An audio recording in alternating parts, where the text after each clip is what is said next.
Hey guys, welcome back to the Whiskey Tastings with me for the Jim Beam Christmas Classic of the 12 Days of Christmas. Today is number 3. We have also tried the day 1 was vanilla, day 2 was regular. Today's going to be a short video. It's just going to be the tasting of that. I don't have much on top of it. We're just going to talk about which one we're drinking today. We're going to get right into it.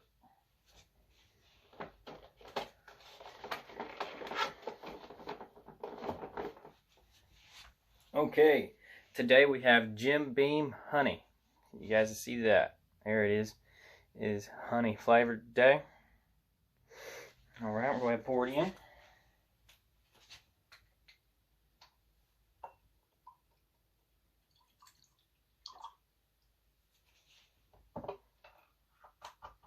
Okay. Right off the bat, it's a little noticeably different than the other two.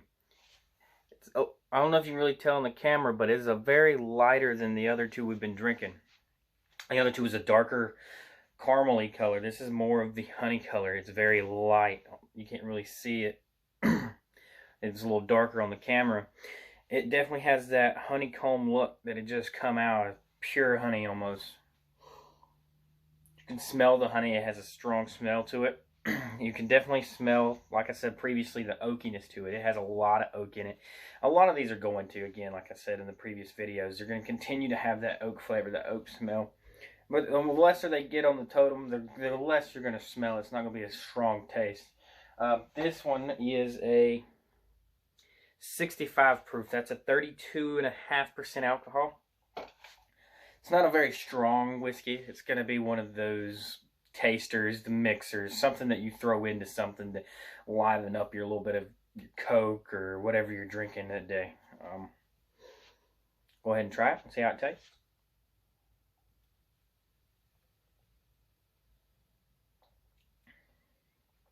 Very sweet. Definitely very sweet. It's almost sticky. Definitely very sticky. Especially on my lips now. My lips are very sticky. Definitely have a huge honey taste. Of course, I mean, it is Jim Beam honey. It's great. I mean, it's not the best. Definitely not my favorite of the last three. It's subtle. But the aftertaste is not honey. It's got a almost maybe like a butterscotch finish to it for some reason. That's just what I'm getting off of it. It's more of a butterscotch flavor than a honey. No burn. It's a straight shot. It goes straight down. You don't feel anything. It's 100% flat. It's probably the flattest one I've had out of all three. I can't really place the exact taste that I'm getting off of it. I mean, I don't even get that oak feeling, that oak taste that I get usually when it rolls across your tongue. You usually have that on the bourbons and stuff. You have that caramel taste or the oaky flavors just burning on your tongue. But no, not in this one. This one is definitely a smoother. If you like anything that's not going to burn, but still has that bourbon taste, or going to be still a classic bourbon, this is going to be a go-to, especially if you like honey. It doesn't taste like the Tennessee honeys, like the Jack Daniels version, or any of the other guys that make the honey version of the whiskeys. They are probably a little more prominent as far as the honey goes than this one is. This one doesn't even have, in my opinion, it does not have any honey texture to it, except for the stickiness that it gives the roof of my mouth and my lips. Maybe you can see a little better now. See how light it is compared to the others? How much darker those were compared. You can almost see the jar right here. See how light that is compared to that. It gives you that, I guess they do probably 3 parts honey and probably 2 parts whiskey, some shit like that. However they want to mix it up. But the mix of today, you got 1, 2, and 3. Today's is it's a honey toddy is what it's called. It's 1 part Jim Beam honey, 2 whole cloves, 1 lemon wedge, hot water, and a cinnamon stick. Kind of like it's almost turning it into a cider for you guys. If any of you like ciders, probably a little warm, a little room temperature, something like that to drink. It'd probably be pretty great if you were a cinnamon fan. Unless you're not, then I'm sure you could mix it with something else that you would enjoy.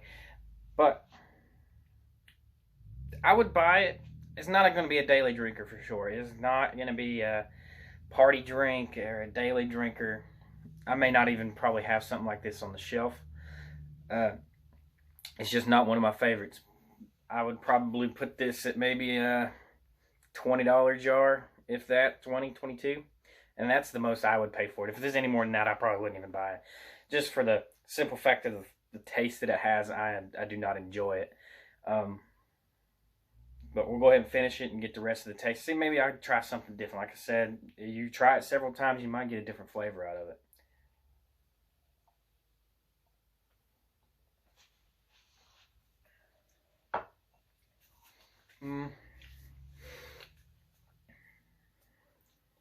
No, I can't really taste anything much different than that almost butterscotch feeling. Very sticky feeling. I just can't get past that. That's just where it's holding me at right now. Again, guys, I don't want to run this one too long. It's not one of my personal favorites. It was not something that I enjoyed. It is just something I probably wouldn't buy, like I said. And if it was more than $20, I probably wouldn't even touch it. Again, it was the Jim Beam Honey. That's the bottle. Pretty cool little bottle. It's got a honeycomb on the front. Again, guys, thank you for coming in and watching the videos on this whiskey journey that we have. If you could, leave a like, a subscription, and a comment below. You guys are awesome. Remember, I buy it so you guys don't have to. You have an awesome day, and thank you for watching.